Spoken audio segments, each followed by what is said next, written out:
पांडे परिवार में सुमन अपने पति मोहनदास और बेटे संजय के साथ रहा करती थी। सुमन चाहती थी कि संजय की शादी एक संस्कारी लड़की से हो, लेकिन संजय ने किरण नाम की एक मॉडर्न लड़की से शादी कर ली और उसे अपने घर ले आया। हे भगवान, मैं तो लुट गई, बर्बाद हो गई। मेरे बेटे ने तो मुझे जीते जी मार दिया। यही दिन देखने के लिए मैंने तुझे पढ़ाया लिखाया था क्या? अरे माँ, आप ये सब क्या बोल रही हो? मैंने सिर्फ शादी तो की है, और बस फर्क इतना है कि अपनी पसंद की लड़की से की है। इसमें क्या गलत किया मैंने? तूने मुझे बिना बताए शादी कर ली, और वो भी ऐसी मॉडर्न लड़की से। जरा रंग ढंग तो देखो इसका। राम राम राम राम, ये मेरे घर की बहू नहीं बन सकती। कोई बात नहीं सुमन, जाने तो। अब शादी हो गई है तो बहू का स्वागत करो। बहू दरवाजे पे खड़ी है, उसको घर में आने दो, आराम से बात करते। बिल्कुल नहीं, मैं इस लड़की का स्वागत नहीं करूंगी। मेरे घर में आने की जरूरत भी नहीं है। मैं इस लड़की को अपनी बहू नहीं मान सकती हूँ। देखो सुमन, शादी हो गई है और तुम मानो या ना मानो यही तुम्हारी बहू है। मोहनदास किरण का घर में स्वागत करता है, लेकिन सुमन उन सबसे बहुत नाराज होती है और वो खाना पीना भी छोड़ देती है, जिससे परेशान होकर संजय अपनी माँ को मनाने के लिए उनके पास जाता है और कहता है, माँ, मैं जानता हूँ आप मुझसे नाराज हो, तो आप मुझे सजा दे दो, लेकिन ऐसे अपने आप को सजा मत दो माँ। खाना खा लो प्लीज। चला जा यहाँ से। बड़ा आया मेरी फिक्र करने वाला। तूने जब बिना बताए शादी की तब तुझे मेरा ख्याल नहीं आया।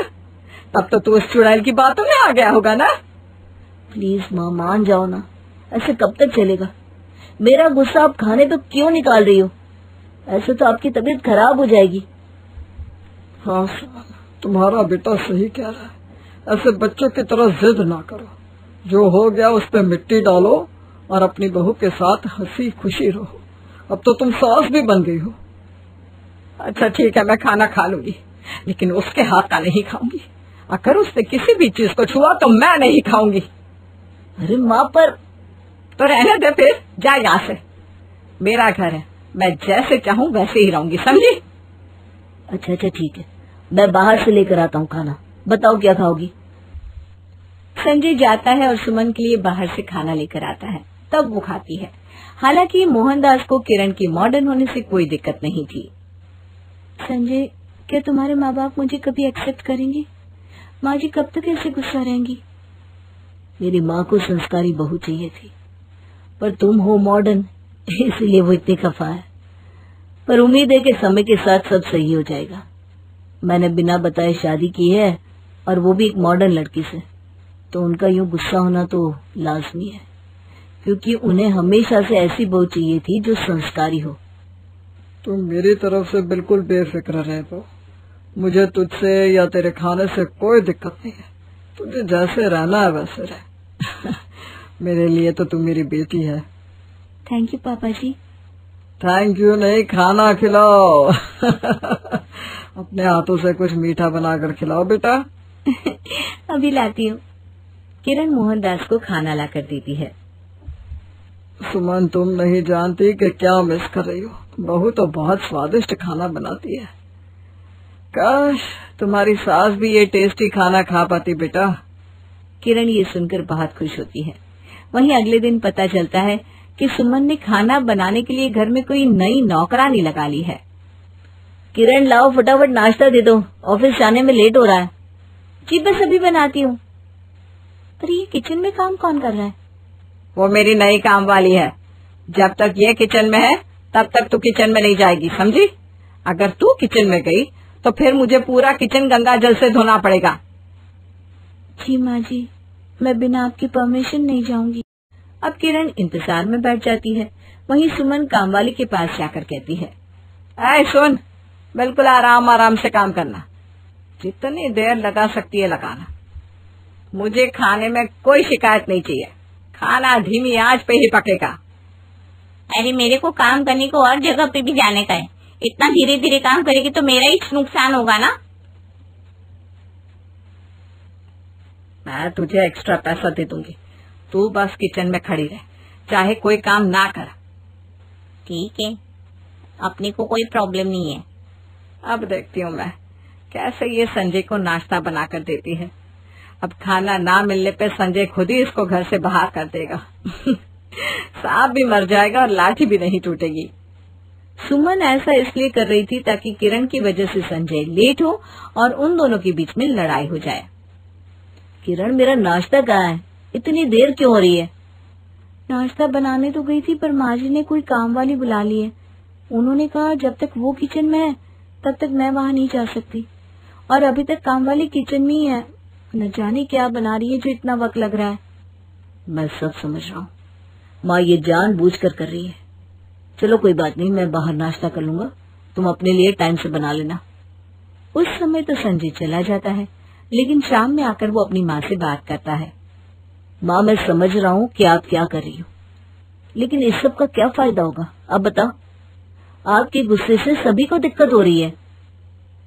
तू समझ रहा है या तेरी वो मॉडर्न पत्नी तुझे समझा रही है?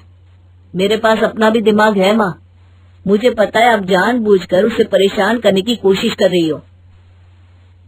हाँ ठीक है, कर रही हूँ तो क्या? मैंने तो शुरू से ही कह दिया था कि मुझे वो पसंद नहीं है और मैं उसे कभी नहीं अपनाऊंगी। और अभी तो उसको किचन से बाहर किया है, कुछ दिन देख उसको कैसे घर से बाहर करती हूँ। माँ, ये बच्चे वाली इसे छोड़ दो, अब मेरी उससे शादी हो गई है। आप ये बताओ कि वो ऐसा क्या करे जिससे आप उसे एक्सेप्ट कर लो, क्योंकि शादी तो मैं कर चुका हूँ, वो बदल नहीं सकता। लेकिन ऐसा क्या करूँ जो आप उसको खुशी खुशी अपना लोगी? मुझे एक संस्कारी बहू चाहिए थी, तो अपनी मॉडर्न पत्नी से बोल कि आज से वो घूंघट में रहे। इसके सर से अगर घूंघट हटा तो मैं इसको घर से हटा दूंगी। अरे माँ, आजकल तो संस्कारी बहुएं भी घूंघट लेकर नहीं रहती, और आप उससे घूंघट लेने को कह रही हो। आपको पता है कि वो ऐसा नहीं करेगी, इसलिए आपने ये करने को कहा है ना। मुझे पता था वो कुछ नहीं करेगी, इसलिए तो मैं उसको बहू नहीं मानती। अच्छा ठीक है, रुकिए, मैं उससे बात करता हूँ। अगर वो करना चाहती है तो कर लेगी, वरना मैं उसको इसके लिए परेशान नहीं करूंगा। संजय किरण से बात करता है। बस इतनी सी बात, अगर इससे माँ जी खुश हो जाएंगी तो मैं ये भी कर लूंगी। किरण, माँ कुछ भी बोल रही है, लेकिन देखो, अगर तुम ये अपनी मर्जी से करना चाहो तो ही करना। किरण अपनी सास को मनाने के लिए घूंघट करने को राजी हो जाती है, और किरण साड़ी पहन लेती है और लंबा सा घूंघट भी कर लेती है। उसके बाद कहती है, ओह गॉड, मुझे तो घूंघट में कुछ नजर नहीं आ रहा, पर फिर भी संजय के लिए ये सब तो करना पड़ेगा। बहू, अरे ओ बहू, जल्दी से यहाँ आ, कहाँ रह गई? जी माँ जी, आ रही हूँ। क्या हुआ कि बच्ची, कल से छत पे कपड़े पड़े हुए हैं, जा उतार कर ला। और एक बात ध्यान रखियो, अगर यह घूंघट तेरे सर से नीचे हुआ ना तो अपना बोरिया बिस्तरा लेकर यहाँ से चली जाना।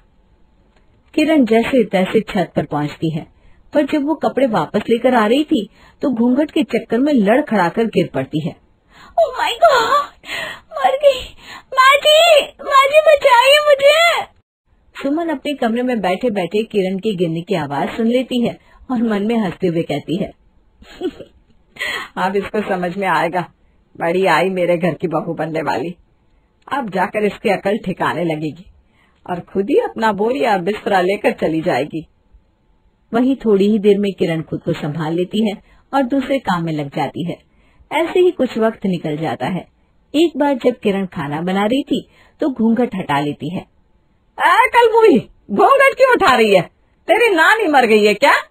अब तो चाहे कोई भी मरा हो, तू अपना बिस्तरा ले और निकल यहाँ से। सॉरी माँ जी, सॉरी, गलती होगी, ध्यान नहीं रहा मेरा, अगली बार ऐसा नहीं होगा। जब से तू आई है गलतियों के सिवा और कर क्या रही है? पर अब कोई गलती नहीं चलेगी तेरी, अब भी क्या भी, निकल यहाँ से। माँ जी, इस बार माफ कर दीजिए, एक मौका दे दीजिए। उसी रात घूंघट करके खाना पकाने के चक्कर में किरण का पल्लू आग पकड़ने लगता है, पर वो सही समय पर देख लेती है और जलते जलते बच जाती है। हे भगवान, इस घूंघट के चक्कर में तो मैं आज मर ही जाती। मुझे माँ जी से बात करनी पड़ेगी। घूंघट करके ये सारे काम तो नहीं हो पाएंगे मुझसे, लेकिन अगर मैंने कुछ कहा और कहीं माँ जी घर से निकाल देंगी तो अब जब किरण सुमन के पास पहुंचती है तो वो उसे फोन पर बात करते हुए सुनती है। तुमने बहुत सही आइडिया दिया। अब ये मेरी मॉडर्न बहू एक हफ्ता भी इस घर में टिक पाई ना तो बहुत बड़ी बात है। किरण सुमन की सारी बात सुन लेती है और मन ही मन सोचती है, अच्छा तो माँ जी ने ये घूंघट मुझे यहाँ से भगाने के लिए कराया है। अब मैं इन्हें बताती हूँ कि अगर ये शेर है तो मैं सवा शेर। अब तो मेरा घूंघट ये खुद हटवाएंगी। अब किरण सुमन की चाल समझ चुकी थी, इसलिए जानबूझकर उसे परेशान करना शुरू कर देती है। सुमन के कहने पर किरण चाय बनाकर लाती है और बहाने से वो चाय किरण अपनी सास पे ही गिरा देती है। ओ आई एम सो सॉरी माँ जी। अंग्रेज चले गए और सॉरी छोड़ गए। सॉरी की बच्ची, तूने गर्मा गर्म चाय मेरे ऊपर गिरा दी। मुझे जलाकर मारना चाहती है क्या? नहीं माँ जी, मैं ऐसा कुछ क्यों करना चाहूंगी। वो तो मुझे घूंघट में कुछ नजर नहीं आता ना, इसलिए लड़खड़ा गई और आपके ऊपर चाय गिर गई। इसमें मेरी गलती नहीं है, ये सब ना घूंघट की वजह से हुआ है। अरे चुप कर कलमुई, सब समझती हूँ। जा जाकर बर्फ लेकर आ, मेरा हाथ जल रहा है। अब भी लाती हूँ माँ जी। अरे इतना धीरे धीरे क्यों जा रही है? भाग कर जाना, जब हाथ पूरा जल जाएगा तब लेकर आएगी क्या? माफ करिएगा माँ जी, पर घूंघट में मैं भाग कर तो नहीं जा सकती, मुंह के बल गिर पड़ूंगी। मैं भी क्या करूँ माँ जी, घूंघट में कुछ दिखाई नहीं देता, इसलिए धीरे धीरे जाती हूँ। अरे जल्दी जाओ, मैं यहाँ जल रही हूँ और तुझे घूंघट की पड़ी है। हटा घूंघट, जल्दी जा, बर्फ लेकर आ। अब आया ना ऊंट पहाड़ के नीचे। अरे अब तो जल्दी जा।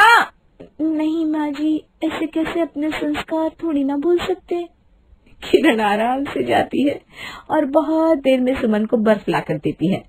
अगले दिन संजय किरण से कहता है, आज मेरी एक मीटिंग है, मेरे लिए खाना मत बनाना, डिनर वहीं होगा और शायद मुझे आने में भी देर हो जाएगी।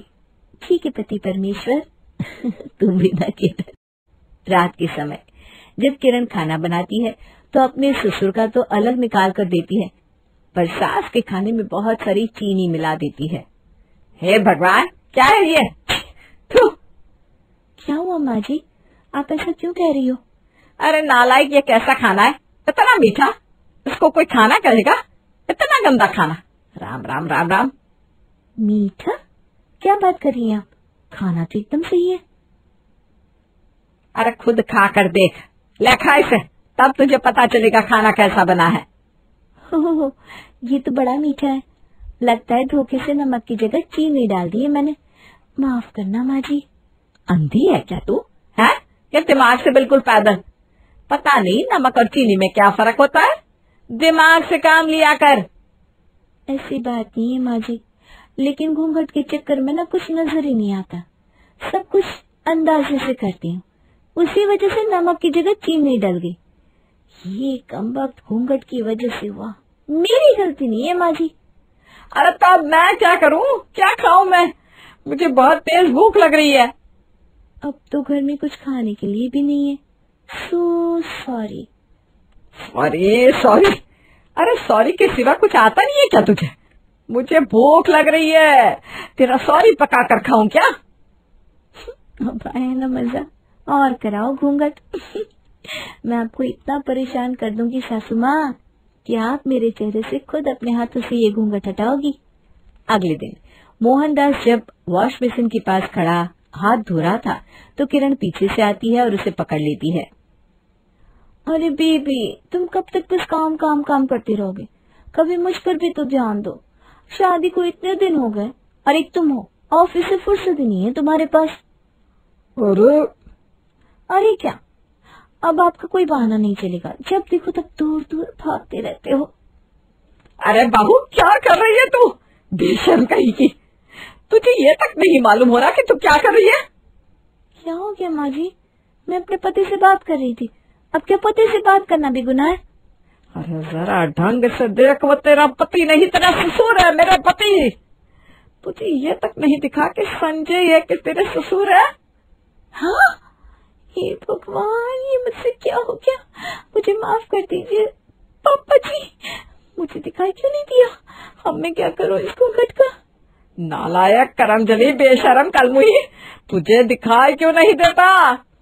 बस करो सुमन, इसमें बहू की कोई गलती नहीं है। जब इतना लंबा घूंघट करके चलेगी तो भला उसे क्या नजर आएगा। सही बात है माँ, एक तो आपने उसकी आंखों पर पट्टी बांध दी और चाहती हो कि वो बिल्कुल सही काम करे।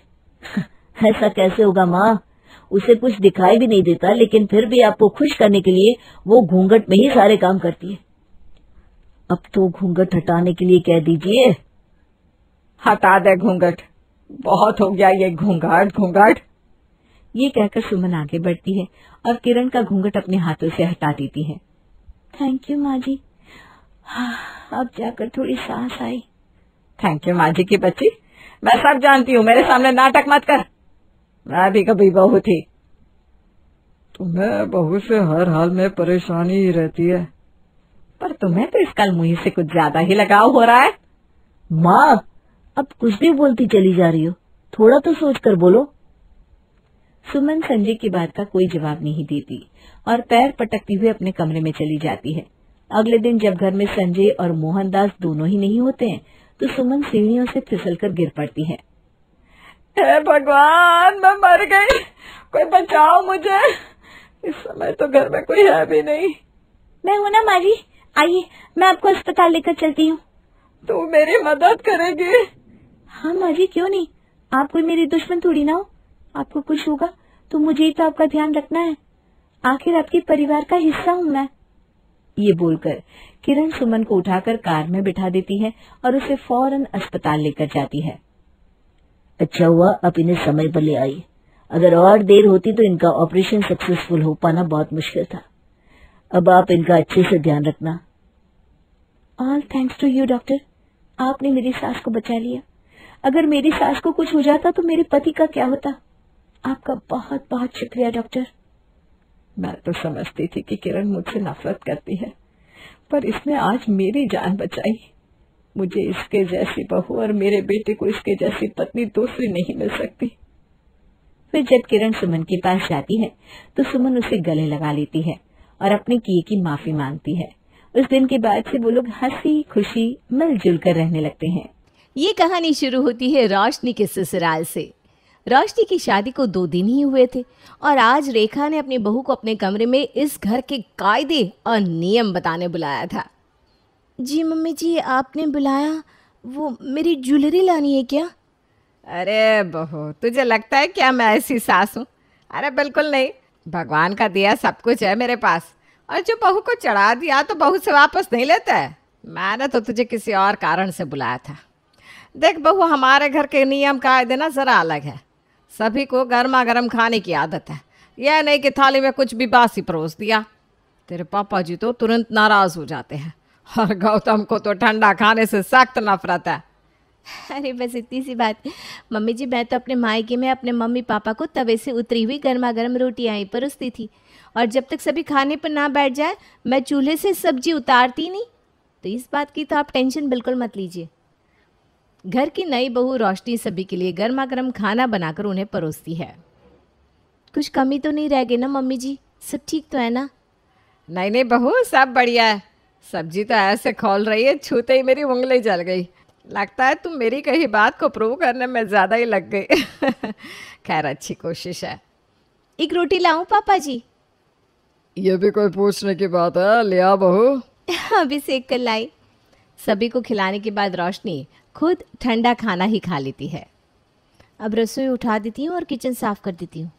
रोशनी जैसे ही किचन में जाती है उसके पीछे पीछे रेखा भी किचन में आ जाती है। अरे अरे बहू, तू ये गूंदे हुए आटे का क्या कर रही है? कुछ नहीं मम्मी जी, मैं तो इस बचे हुए आटे को बस फ्रिज में रख रही हूँ। आप बिल्कुल भी फिक्र मत कीजिए, मैं कुछ भी वेस्ट नहीं होने दूंगी। अच्छा हुआ मैं वक्त पर रसोई में आ गई। वेस्ट तो मैं भी कुछ होने नहीं दूंगी बहू, पर इसका मतलब ये नहीं कि तू बचा हुआ आटा फ्रिज में रख देगी। ये आटा पिंड के समान हो जाता है। और सिर्फ आटे की बात नहीं है, मैंने तुझे क्या बताया था कि हम सब कुछ गर्मा गर्म ही खाते हैं। इसका मतलब गर्मा गर्म और ताज़ा, ये नहीं कि फ्रिज से निकाल कर गर्म करके परोस दिया। तो इस बचे हुए आटे की रोटियां सेक दे और सब्जी को एक डिब्बे में भर दे। मैं पड़ोसन सुषमा को ये खाना देकर आ जाती हूँ। उन्होंने डिनर नहीं किया होगा, वो लोग रात को 12 बजे तक खाना खाते हैं। बहुत दिनों से वो खाने पर आने की जिद भी कर रही थी। ये तो 1 पन 2 काज वाली बात होगी मम्मी जी, मैं अभी रोटियां सेक देती हूँ।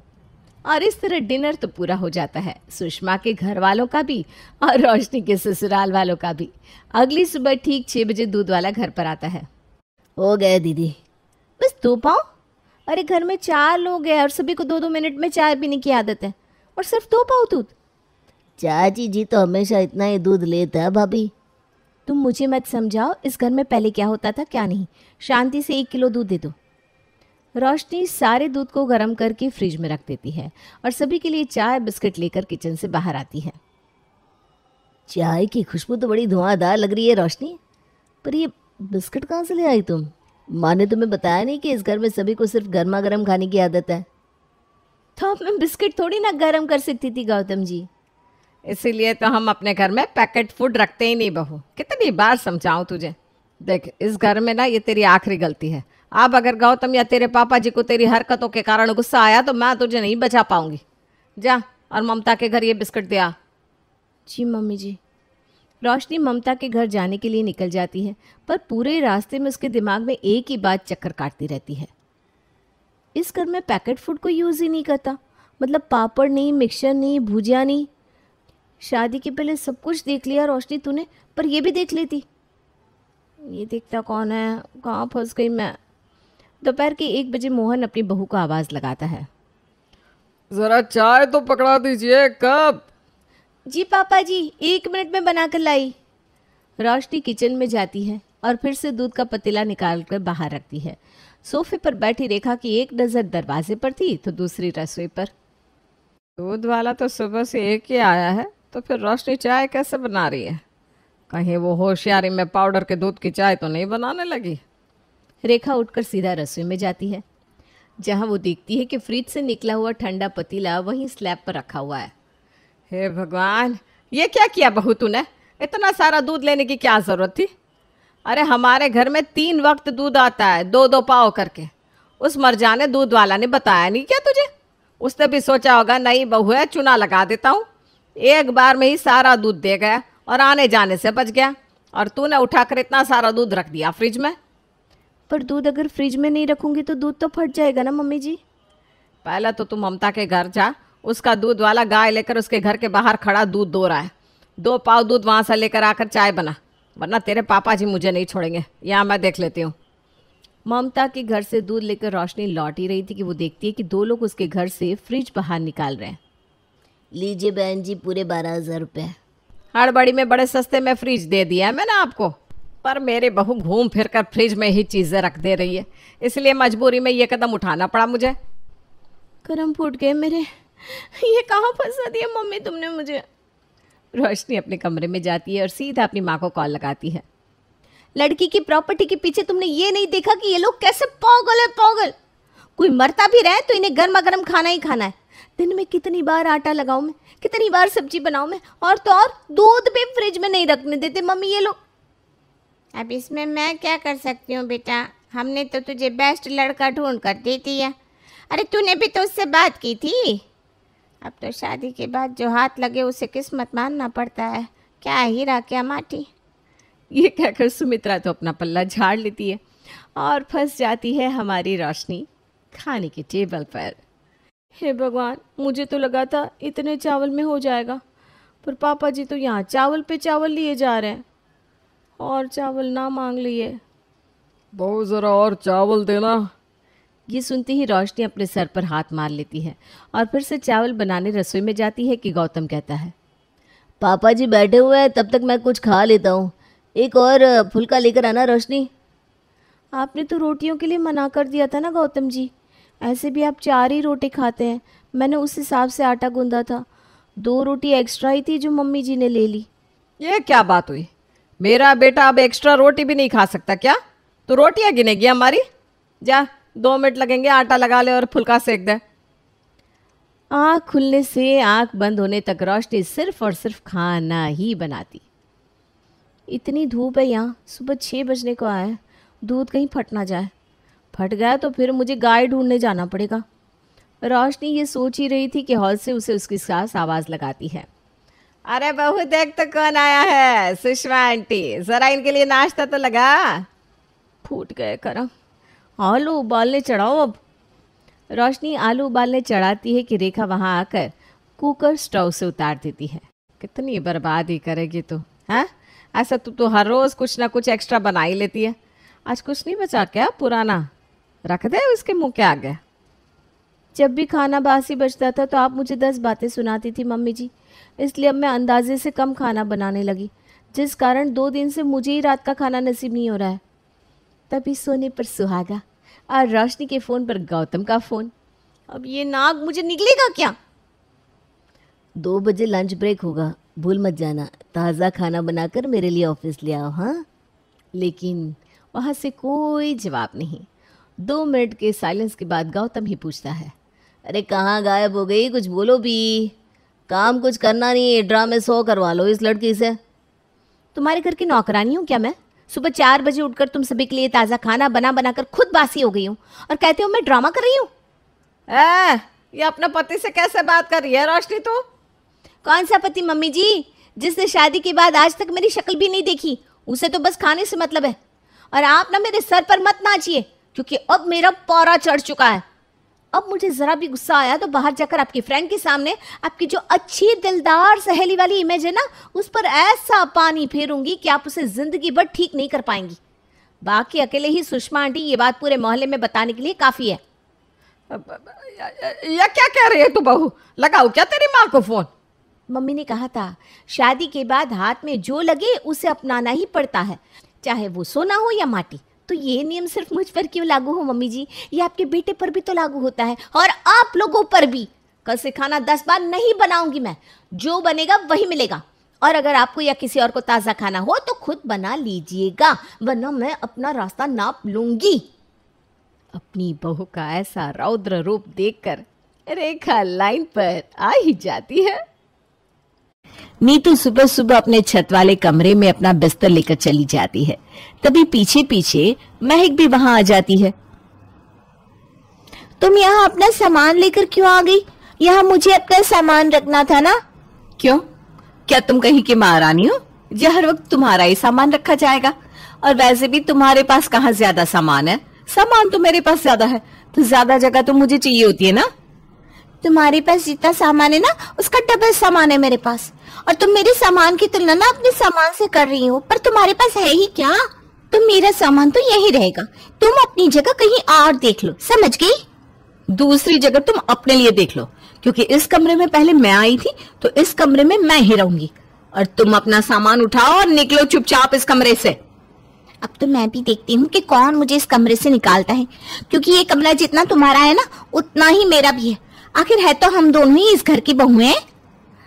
महक ये सब बोलकर चली जाती है। तभी नीतू कहती है, अरे रुको, कहाँ जा रही हो? बहुत बड़ी बनती हो ना, इतनी भी बड़ी नहीं हो तुम।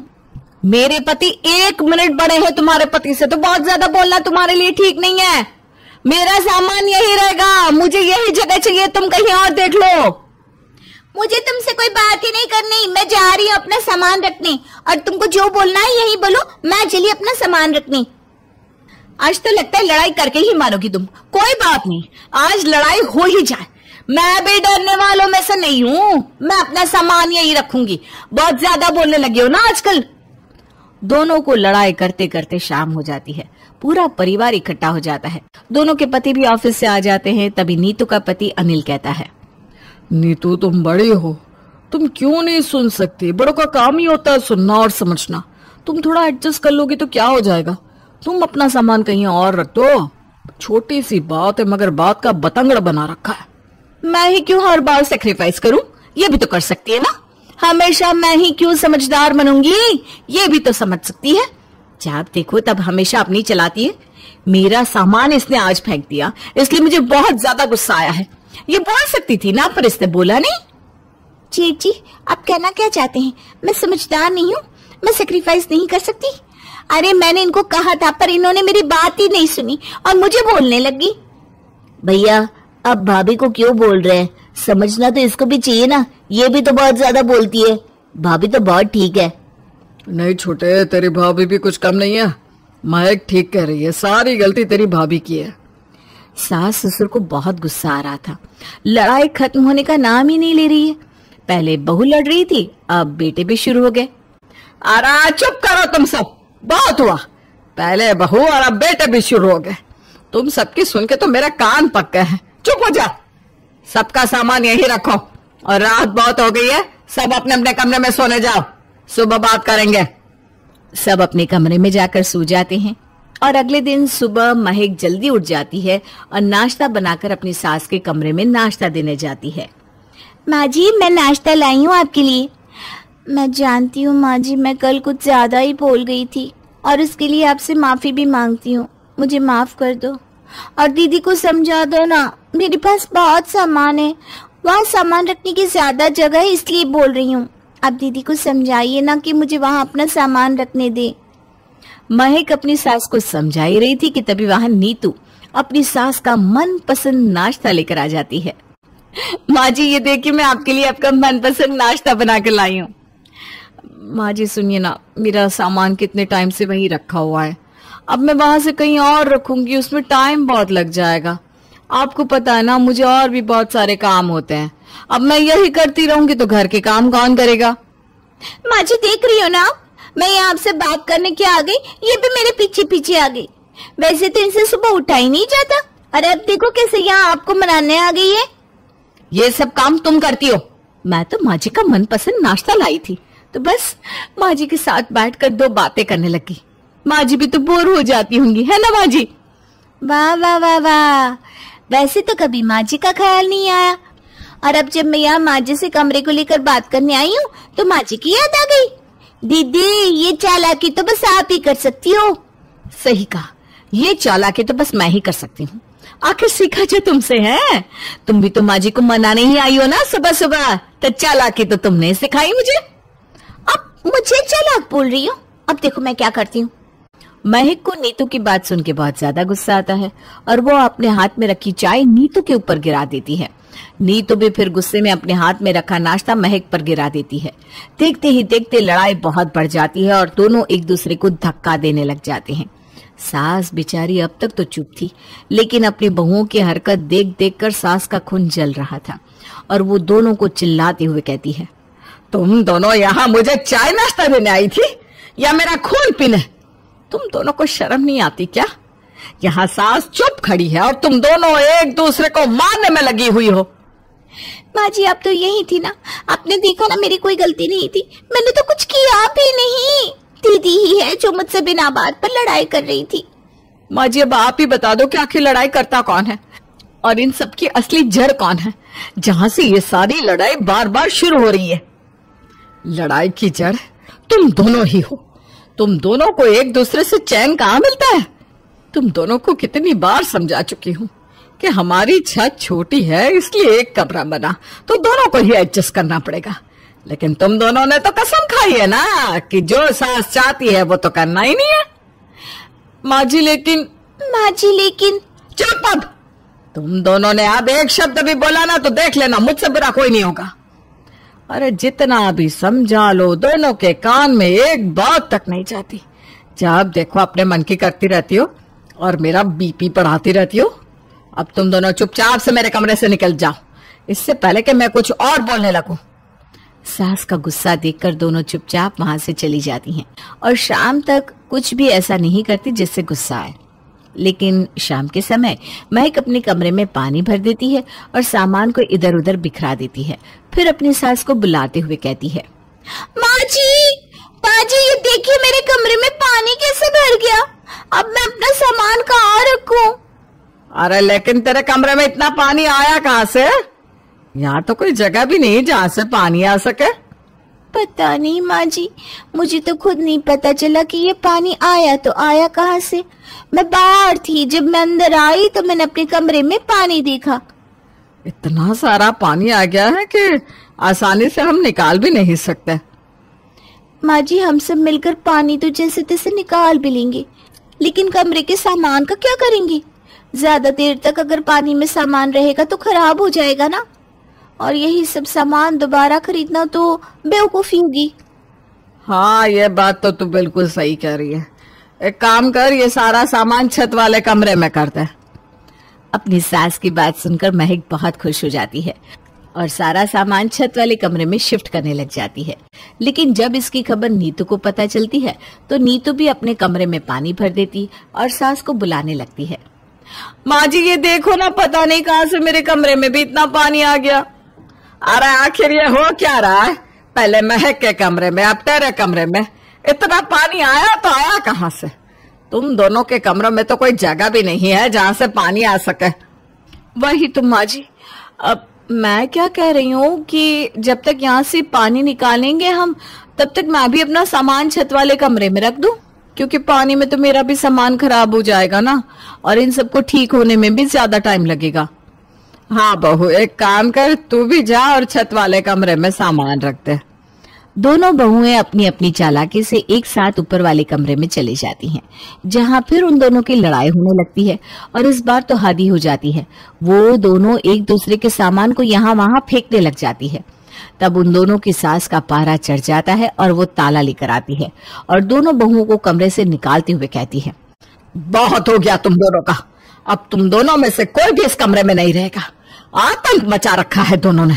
अब से इस कमरे में हर समय ताला ही लगा रहेगा।